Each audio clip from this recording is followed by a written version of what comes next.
Pollyanna పిల్లల కోసం.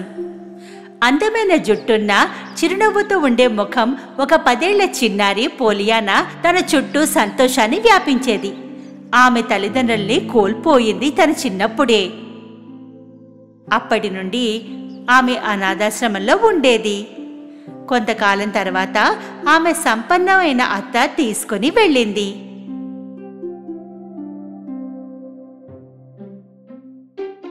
ఆమె అత్త పోలియానా ఉండడానికి ఆమె అటకపైన సిద్ధం చేసింది. దీన్ని చూసిన నాన్సీ ఎంతో సంతోషించింది. ఈ చిన్న అతిథి కోపం ఉన్న మిస్ పాలీని సంతోషపెడుతుందని అనుకుంటున్నా. ఇంటికి వచ్చినప్పుడు పాలియన్ ఎంతో ఆనందంగా ఉండేది. ఆమె తన అత్తని గట్టిగా కౌగిలించుకుంది. కాని అత్తకి ఇది ఏమాత్రం నచ్చలేదు.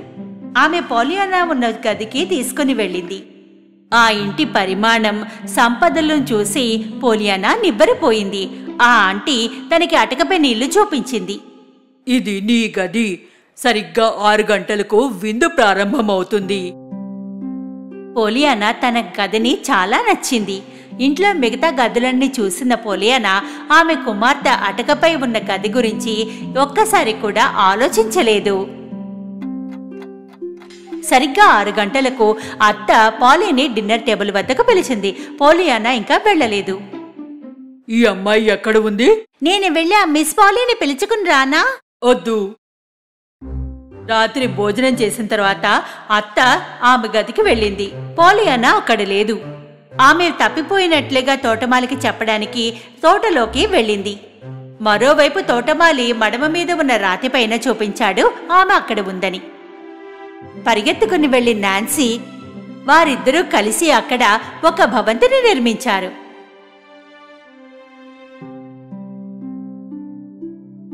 పరిస్థితి ఎలా ఉన్నా సరే పోలియానా ఎప్పుడూ సంతోషంగానే ఉండేది. ఇది చూసి నాన్సీకి ఆశ్చర్యంగా ఉండేది. దీని రహస్యం ఏమిటని పోలియానాని అడిగింది. సంతోషకరమైన ఆట. నాన్న నాకు ఈ విషయం నేర్పించారు. నా చిన్నతనంలోనే నాకు సహాయకారిగా ఉన్నప్పుడు మమ్మల్ని పంపించారు. ఆమె అప్పుడు చెప్పింది నేను ఎప్పుడూ అక్కడే ఉండాలి అని. మేమెప్పుడూ ఈ విషయాన్ని ఉపయోగించాల్సిన అవసరమే రాలేదు. మేము దాని గురించి తెలియదు.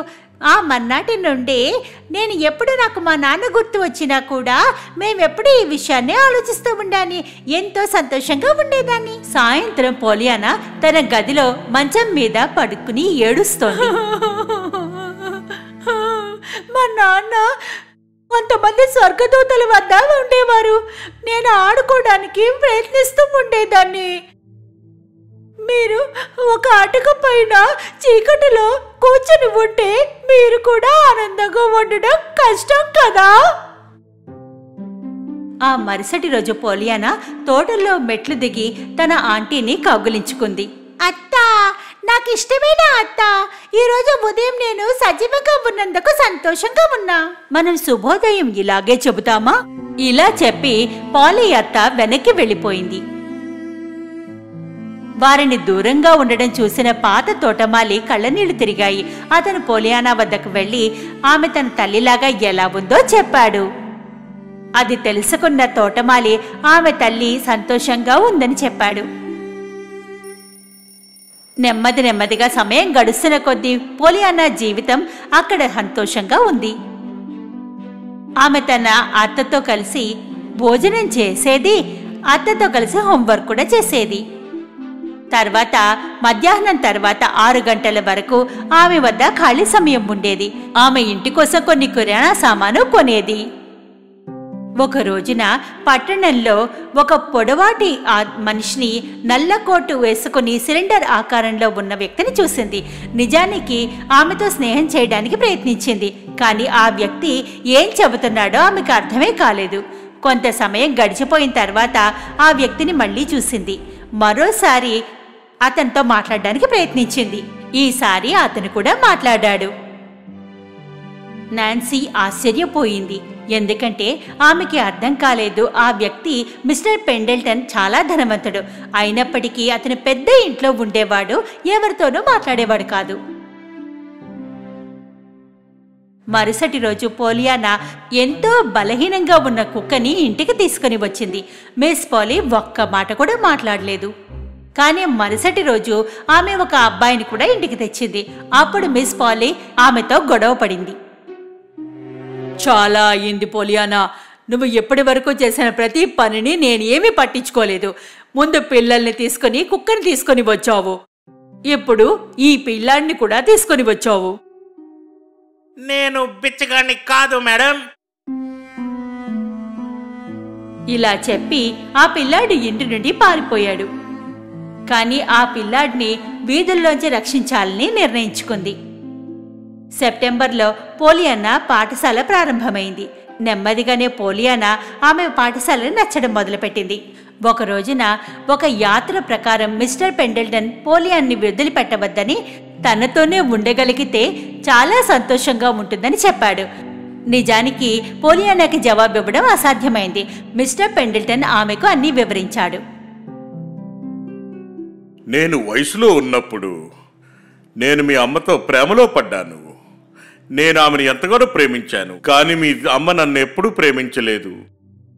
తర్వాత తాను మీ తండ్రిని పెళ్లి చేసుకుంది. తరువాత వారు ఈ నగరాన్ని వదిలి వెళ్ళిపోయారు. ఆ రోజు నుండి పెండల్టన్ ఎప్పుడూ తన చుట్టూ ఉన్న ప్రపంచంలో కలతగా ఉండేవాడు.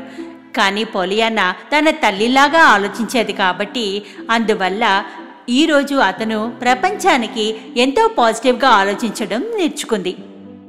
ఈ విధంగా పోలియానా అతని పక్కన ఉండడం వల్ల అతను జీవించడానికి ఒక కారణం ఉండేది.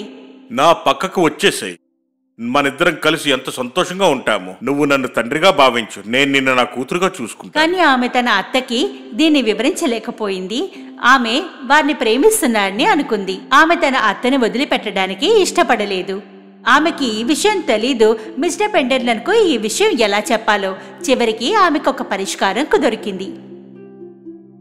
పెండల్టన్ జిమ్మీని లోపలికి తీసుకుని వెళ్లాలని ఆమె కోరుకుంది. పిల్లవాడిని ఆమె అత్త చూడ్డానికి నిరాకరించింది కదా.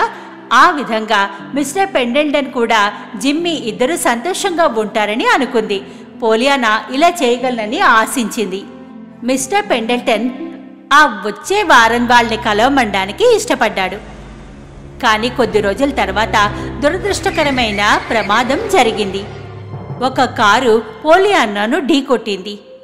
తర్వాత హాస్పిటల్లో ఒక రోజు తర్వాత ఆమె కళ్ళు తెరవడం, పోలియానా సంతోషంగా ఉంది ఆమె బతికినందుకు.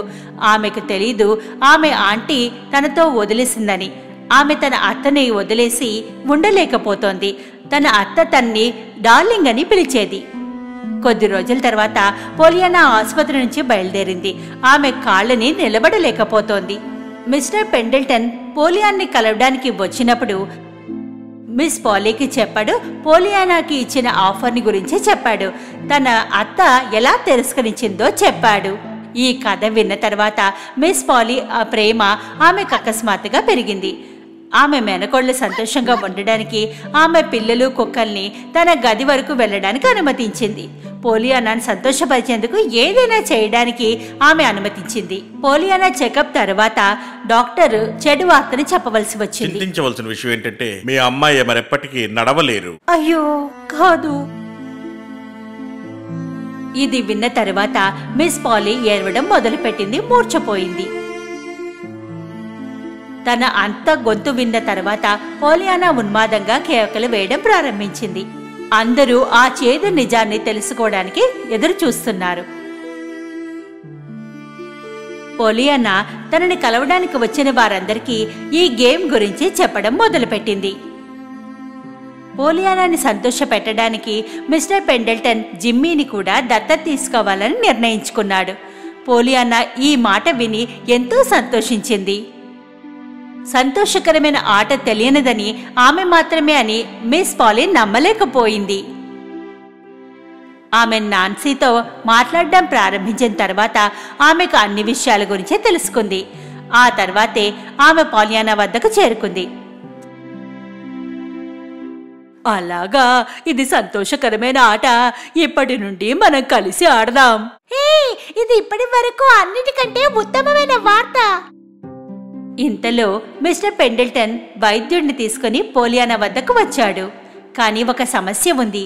మిస్ పోలీ చాలా సంవత్సరాల క్రితం ఒక గొడవ కారణంగా 15 సంవత్సరాల కారణంగా వారి ఇంటికి అడుగుపెట్టలేదు. చివరికి వారి మధ్య ఒక ఒప్పందం కుదిరింది. ఆమెను నగరం నుండి ఒక ఆసుపత్రికి తీసుకుని వెళ్లారు. మిస్టర్ పెండల్టన్ వైద్యుడు పోలియానాను తీసుకుని వెళ్ళాడు, పరీక్షించాడు. కొన్ని నెలలు గడిచిపోయాయి. మిస్ పోలీ పోలియానాకు ఒక లెటర్ రాసింది. ప్రియమైన అత్త పోలీ, నా వద్ద ఒక గొప్ప వార్త ఉంది. నా చికిత్స మంచి ఫలితాలతో ముగిసింది. చివరికి నేను నడవగలుగుతున్నాను. నేను వెంటనే ఇంటికి రావచ్చని చెప్పాడు. నేను నడవగలిగితే ఎంత బాగుండు. నేను ఈరోజు ఎంతో సంతోషంగా ఉన్నా. నాకు అన్ని సంతోషాన్ని ఇస్తున్నాయి. నిజం చెప్పాలంటే నేను కొద్దిసేపటి వరకు నడవలేననుకున్నాను. ఎందుకంటే ఇదే గనక జరిగితే నేను ఎప్పటికీ అభినందించలేను. వారు నాకు ఎంతో సహాయం చేశారు. త్వరలోనే మిమ్మల్ని చూడాలని ఆశిస్తున్నాను. ప్రేమతో పోలియానా.